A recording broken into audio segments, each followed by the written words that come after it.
So, here we are on the frozen fields of Finland. I lead a brave Polish army, and right next to me is my ally, the Ryan King, leading a grand army from Brunswick. Now, it wouldn't be a Napoleon Total War battle without our opponents, Austria and the United Kingdom, taking a defensive position which we must attack and conquer. It sounds like we've got another Napoleonic Total War 3 online battle.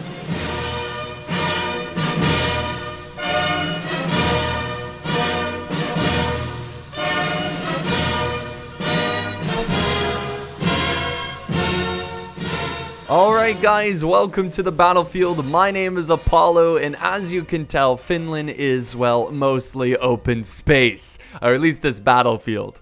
You can see that there are some small pockets of towns which I think are going to be very important in today's engagement.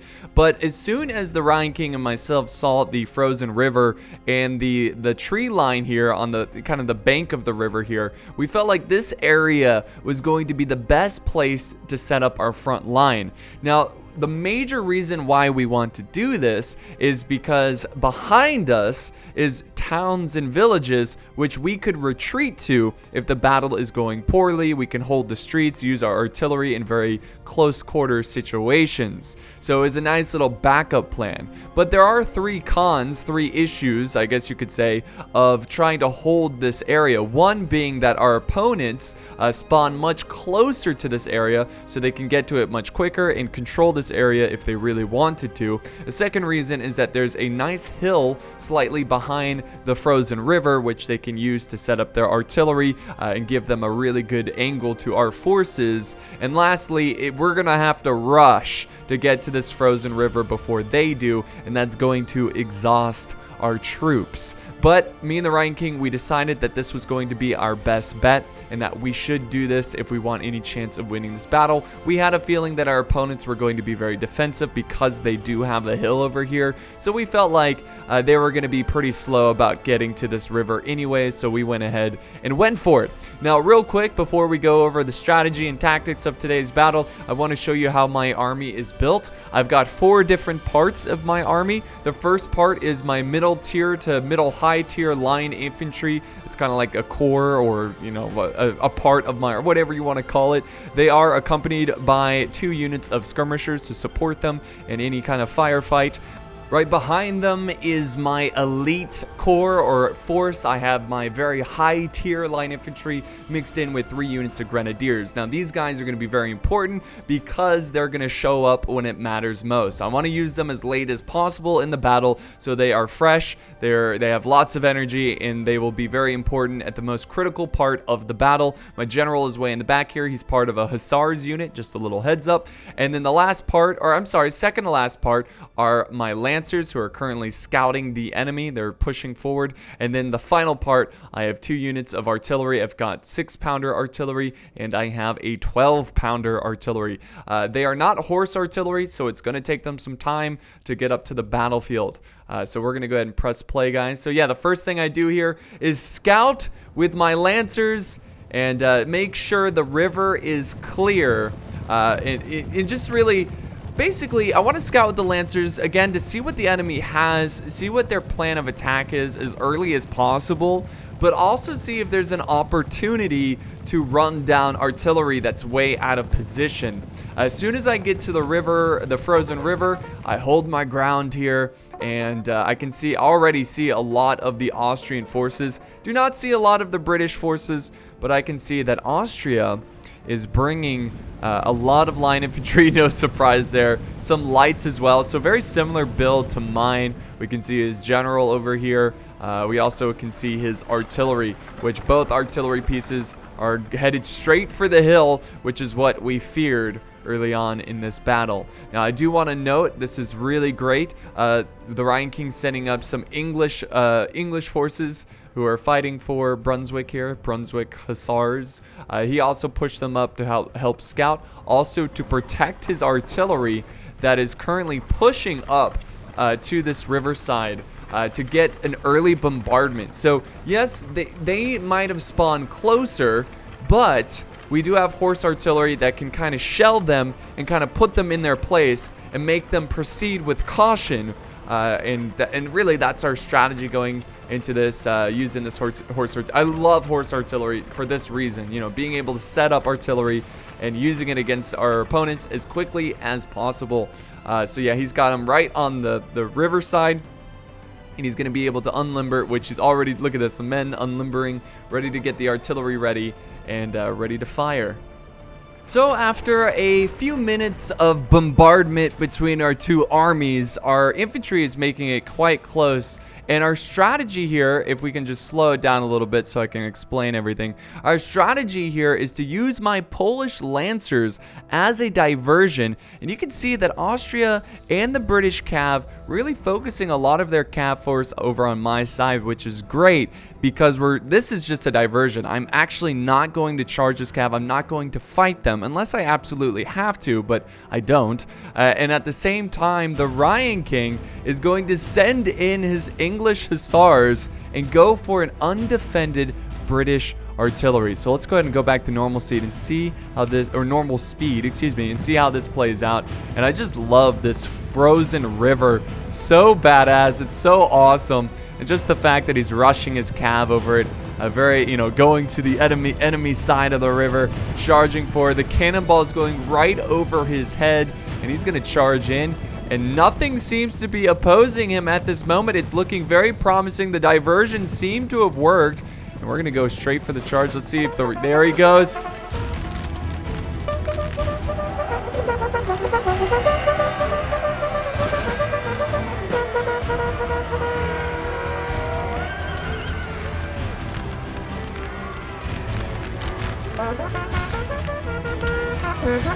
Now we do take out his artillery, but unfortunately, the Ryan King's Hussars pay the price, and they are being routed off the battlefield. But I think it was worth it.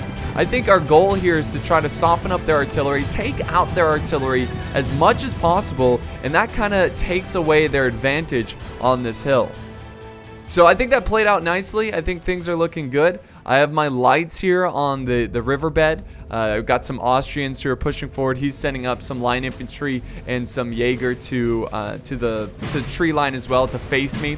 So I'm probably going to send up some infantry as well to face them. I noticed that the UK has a huge line here that's still in column formation, which is smart in NTW3 because you can move faster.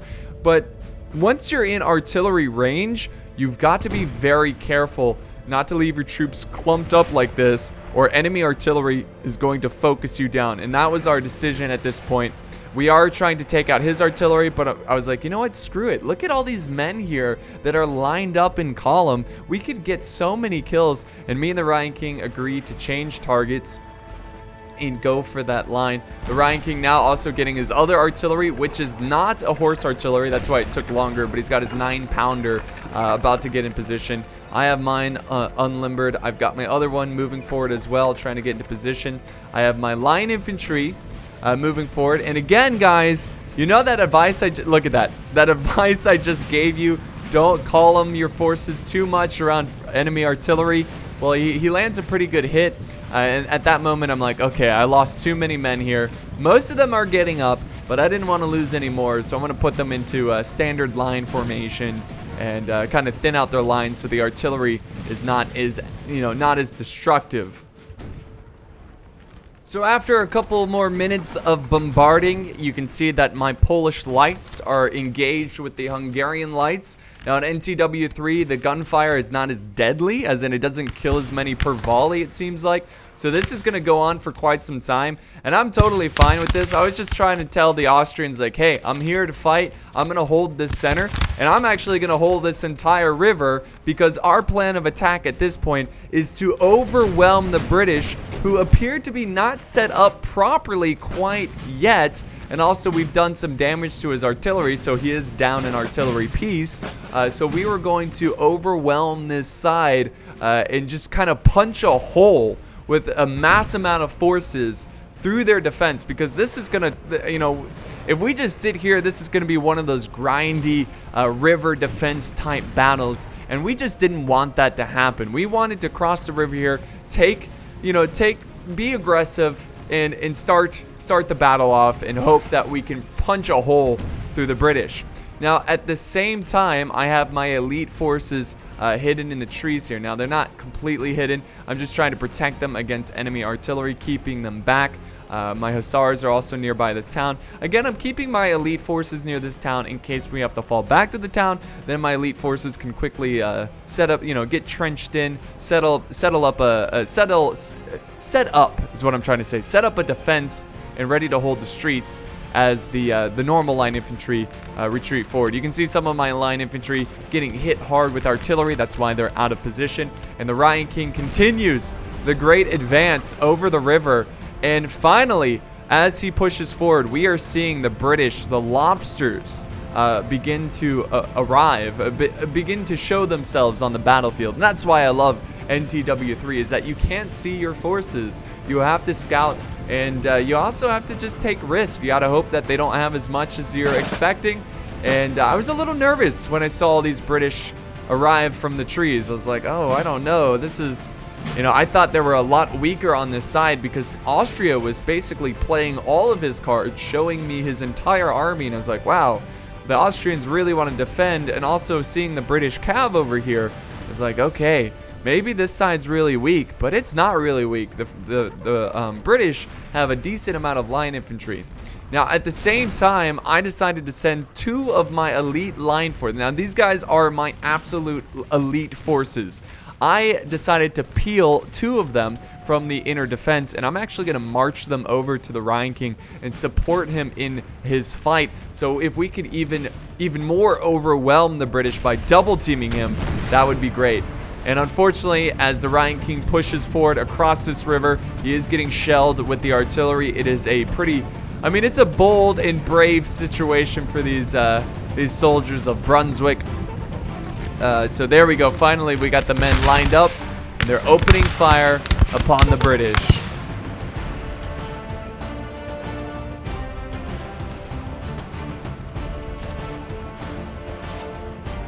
And I like this formation that he's made here. And look at that. The British are now deciding to fall back, which is not a terrible decision because I think they want to fall back to the safety of their artillery so they can use their artillery possibly to use canister shot. You can see they've also got some Highland foot or Highlanders pushing forward over in the center. But another thing that we noticed as this battle was going on is that there was a big gap. And we have the same issue. We have this big gap between our forces where our artillery is open to attack. But all their cav is set over here, so that's not going to be a big problem. And at the same time, the Ryan King moves up his Uhlans, or however you pronounce it, and they're waiting. Look at they're just creeping like a stalker in the night in the corner. That's a terrible analogy, but they're waiting on the riverside, waiting for the enemy to not pay attention and to charge through the center and take out the British artillery. Now the shots are really going wild here as the line infantry is opening fire. By the way, look at these guys right here. Look at the it's like death heads. I think this is the sappers here, or sappers, excuse me. So yeah, he's going to be opening fire on the British. The British are going to fire back. I love these thick lines. The thicker the lines, the better morale your troops will have. That's why you're not going to see the super thin lines like in Napoleon Total War. So there we go, guys. The cav has been activated. You heard them scream a little bit, but the Ryan King's like, no, we got to go in, surprise force, special ops here. So we got to go in silent. And the British, I think they noticed the cav because they are moving their 91st Highlanders, but they don't get into position early enough, and the artillery is completely open to attack. And now this Lancer cav is about to charge in and go for the artillery.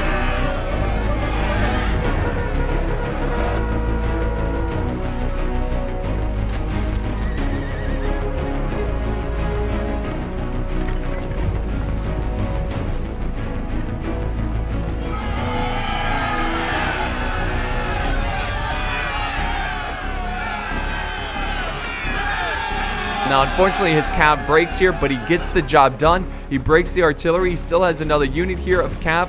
that are ready to go. The line infantry fight is starting to get intense. We do have a counter charge by the King German Legion, 3rd Hussar from the British. We're actually going in after the Ryan King's line infantry, which unfortunately most of his line infantry cannot form square, so they're going to be a real pain to deal with.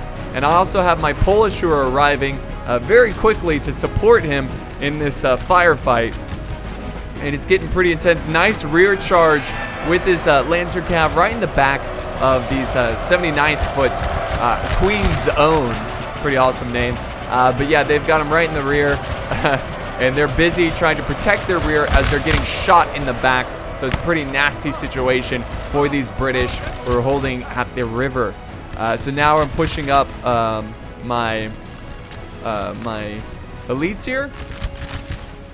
And they are certainly trying to support them. And there we go. I'm going to open fire on this single unit. So I've got this unit double teamed.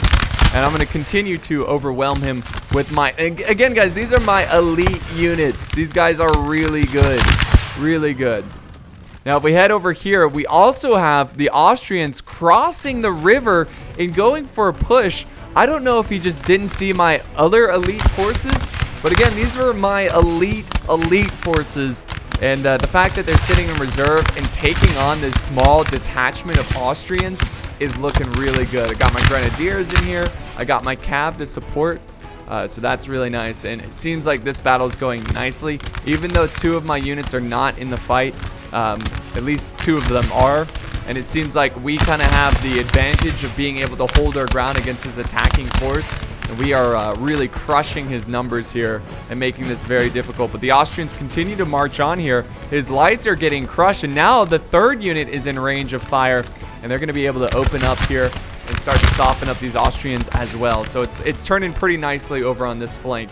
And same thing over here, guys. I mean, with my extra units focusing down this 42nd Highland Foot, and the Ryan King, the bold move from the Ryan King, pushing up almost all of his line infantry across this river to take on the British. Seems like it's playing nicely. And now the British, look at this, the British holding back reserves. I think he had the same strategy as I did, as holding back reserves, but he's got to move them up because his main force is getting crushed right now. They are losing a lot of soldiers, and man, I just love the sound of these muskets. Just quite the sight here. Quite the sight of the battlefield. It looks awesome. So yeah, pretty soon the 42nd Blackwatch is going to break here. They're in square formation because they are getting attacked from 2 different angles. It's a really rough situation for them. I'm now also charging forward as well across the river. I'm feeling very confident. The fact that the Ryan King is making such great progress, I decided to move up my center force as well. Also, another reason I wanted to send up this center force is to prevent the Austrians from peeling any of his units to support his ally, which he is doing with this Deutsch Line Infantry. So I need to basically I form square here because my elite forces are about to be surrounded by the British and the Austrians, and that's why I'm pushing in the center to try to break through and support my ally on that side. Same thing over here. We have destroyed the Austrian flank that was pushing across the river. I think they were just too light of a force, and they just went on against they took on my elites. And they just couldn't handle the firepower I was putting down on them. And a lot of forces are breaking. I charged my cav in the center.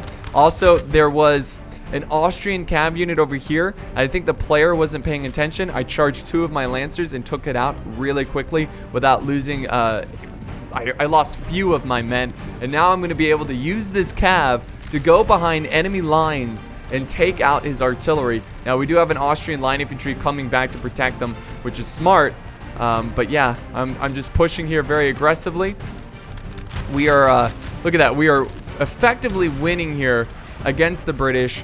And if we just keep this up, I think we can win this battle. Now, the Ryan King has 3 units of line infantry in reserve. He's also moving up. I'm pretty sure this is his elite forces. If not, it's just great to have the extra manpower. He's going to plug in this gap. And he's also got more troops over here. I think this is his elite force. I think this is the Life Guard, if I'm not mistaken. I love the black plumes and the all black uniforms.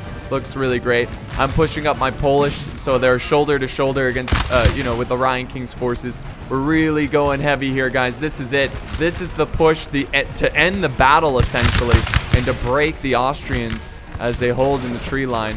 I'm still in square formation. I probably can get out of square here because of the thanks of the Ryan King's support. I do have some forces running because the British made a good move and actually broke my cav before. Did I get artillery? Did I take out some of the... Actually, it looks like I did take out the artillery. So I charged in both of those units of Lancers. I took out the artillery, but unfortunately the British cav and the Austrian infantry support broke my cav, which is really, really unfortunate. But that's okay. Infantry-wise, we are crushing them in this battle. And now I'm pushing up my elite force, which is going to be the nail in the coffin. They're going to swing around and get behind these Austrians. And they're making a good move here. They're falling back. They're falling back because they realize they are losing this fight. And they're going to have to rely on artillery to support them in this firefight if they want any chance of turning this one around.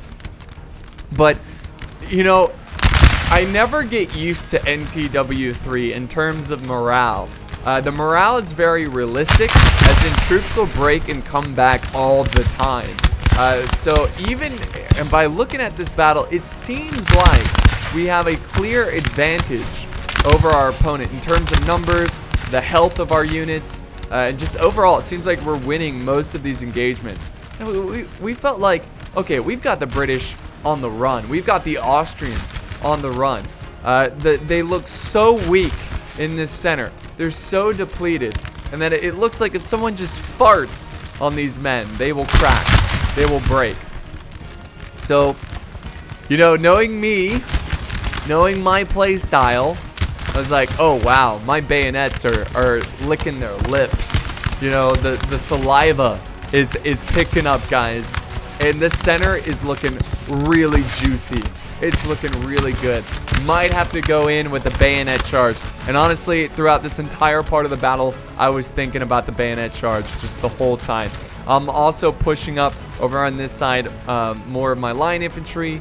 My elite forces are coming to join the front line as well. Just trying to crush the Austrian defending forces who are falling back to the hill and also using their artillery. So this is going to be this is a high threat here. No artillery, just, you know, I feel like they really lose the chance of turning this battle around because canister shot can kill a lot of men and break a lot of spirits. And just look how badass this battle is. Look at that. With the line fighting in the front here. Or, yeah, in front of the battlefield. Got the artillery in the back. It just looks so cool. And the flash of guns looks so amazing. I love this. I love this mod. It's so good. It is just so good. So the Ryan King, I love the fact that he still has reserves, keeping them fresh. I pretty much committed all of my forces. I'm trying to overwhelm the Austrian flank. Get them off the battlefield. One of my cab units have returned from breaking. That was the one who charged the Austrian artillery earlier. But yeah, that's good to see. They are very far away from the battle, but I can move them back into the fight quickly. Unfortunately, I do break here. Some of my units break because we are, here we go, guys. We have finally agreed to go for a bayonet charge. My men are not firing here. I must have put them, I must have turned off fire at will. I don't know, just a clumsy mistake on my part. And there we go. My men are pushing forward, and this is it. The British are going to countercharge. This is so epic. Nice little charge here between the forces, and we instantly break the British. And my ally, the Ryan King, showing up with some line infantry as well to aid me in this close encounter.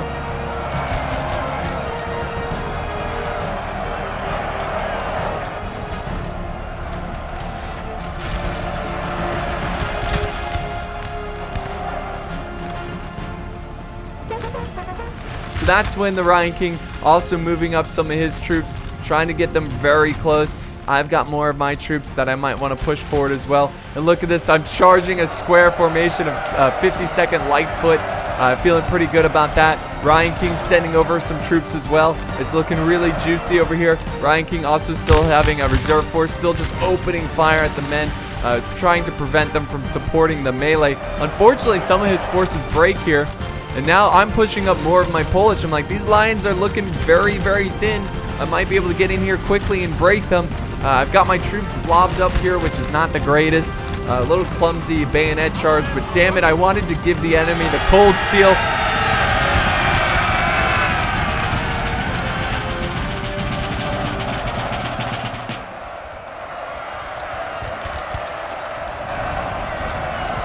And just like that, well, actually, we broke the Austrians over here, so that's good. But the other two of my line infantry break. Now the British cav, this is almost a genius strategy. The British cav charging in through the gaps where we're breaking. And since the Ryan King has no ability to form square, he's going to really feel the wrath of the British cav as they push in and hit his lifeguard. Or I'm sorry, his line infantry hard. And it's lifeguards, which is a very nasty, deadly unit. And look at this, guys. The British are now bayoneting us. They're countercharging us. This is not good. And if we zoom out here, look at the massive break of the soldiers of Brunswick. And unfortunately, the Ryan King's general is slain on the battlefield. He's dead. That's going to be a huge loss of morale. I'm actually sending over my general, Joseph here, to help stop his men from breaking. Really, not to stop his men from breaking, but to stop the lifeguards from chasing down his men. And my hussars are in for a real tough fight here against these lifeguards. And I'm just trying to protect his men here as they fall back. And again, guys, massive breaks like this are not the end of the world in NTW3 because this happens all the time. You saw it with the British. They broke a ton as well, but they were able to recover. At this point, me and the Ryan King, we agreed that he needs to fall back to the safety of his artillery and reform there. The battle is not lost just from some very aggressive, careless moves here. But I think we definitely learned our lesson about bayonet charges in NTW3. Now, the good news is that my elite force who crossed the river here, doing just fine. This force is not breaking at all. I'm pushing on the Austrians. We actually had an Austrian line infantry that broke and came back, and that's actually how they got behind my troops. So I had to quickly turn around my forces, 2 units of grenadiers, to just open fire on these guys and get them off the battlefield once and for all. So we're still holding pretty effectively over here. The British actually making a pretty good move here. Instead of pursuing Brunswick, which that would have been very costly for him because the artillery will quickly turn to canister shot and just fire at the charging British. So he's actually going to take his time here. Now the artillery already focusing their fire on the victorious line infantry. Oh, you see that? Oh my God. The amount of troops that went flying there, and it actually breaks them. It breaks the 52nd. Oh, wait. Where is this? We killed the gen. Oh, that's right. My cav went in for a charge. I believe that was the Austrian general. So that's going to be huge against that Austrian morale. I'm also charging my cav into their skirmishers, their lights, getting them off the battlefield. And now you can see more and more Austrians starting to break against my army. And it seems clear that we are going to win on this side of the battle. And now all I have to do is shift my elite line infantry to face the British line.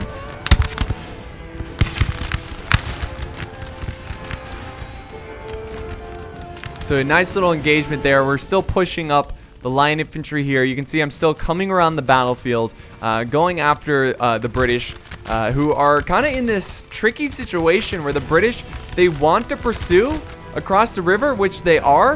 You can see he's got his second foot guards, but you know, the decisions we made about going after their artillery so early on in the battle and getting them off the battle has completely given the Ryan King the advantage here. Even though a lot of his infantry is breaking, the fact that the British do not have artillery and we do means that the British literally have no chance of assaulting our defensive position because they're just going to get chewed up by canister. They have no lights. There's nothing they can do against our artillery. Their cav is spent. All they have is infantry. And you can see my Polish forces are starting to come around this way and overwhelm the British. And we've basically got them surrounded. We got a nice U shape here. We got Who's this? Oh yeah, this is my forces firing from the frozen river. It'd be awesome if the frozen river starts like cracking and troops falling in. I don't know. That would be amazing. Just an entire like bayonet charge. Oh, there goes another general. I believe they had Wellington. Yeah, so we take him out. I think he went for a desperate charge there.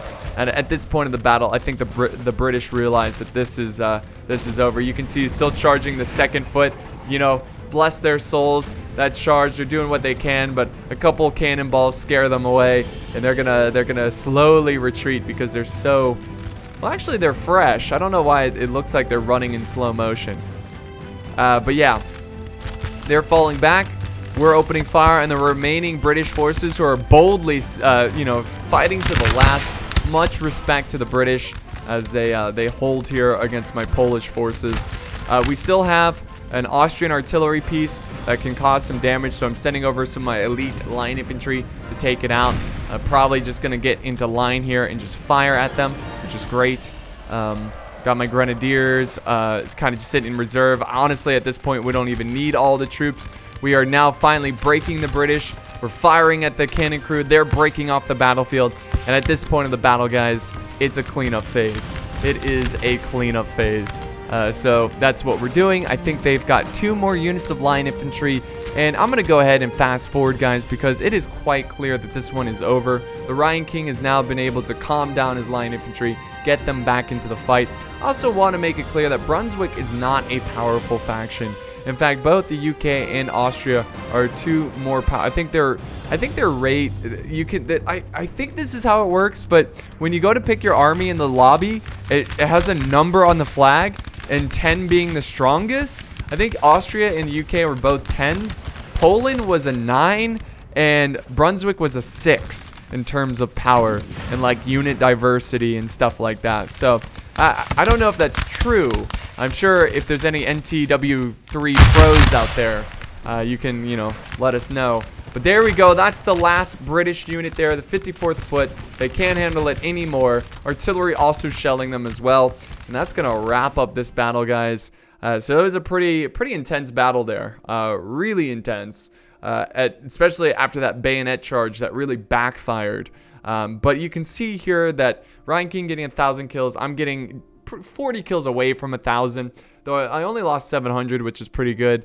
Ryan King, I mean, we pretty much did the same here. He got more kills, but he lost more, but I got less kills and lost less, so pretty even there. Over on their side, the British doing really good, getting 1,400 kills, but his ally not even just short of 300 kills, which it happens. I think he was new to the mod, so I don't want to give him a hard time. You know, we were all kind of new to the mod, and I'm sure you could tell in this battle. I've got a lot to learn in this mod because it's just so different from Napoleon Total War. So good game to our opponents. It was a lot of fun. I think they were my subscribers, so I appreciate you guys coming on and playing, and hopefully we could do another battle in the future. So if you look at my kills, my elite line infantry getting the most. Second is I think this was a standard line. They were still really good though. They have a lot of experience. Actually my Lancers getting a good amount of kills. Grenadiers. So it was a pretty even spread. A lot of 40s, 50s, and yeah, very good, very good. So yeah, I really enjoyed that battle, guys. If you did enjoy it as well, don't forget to leave a like, a comment, and of course subscribe for more epic battles. That's gonna wrap it up for today, guys. Thank you so much for watching, and I'll see you next time on the battlefield.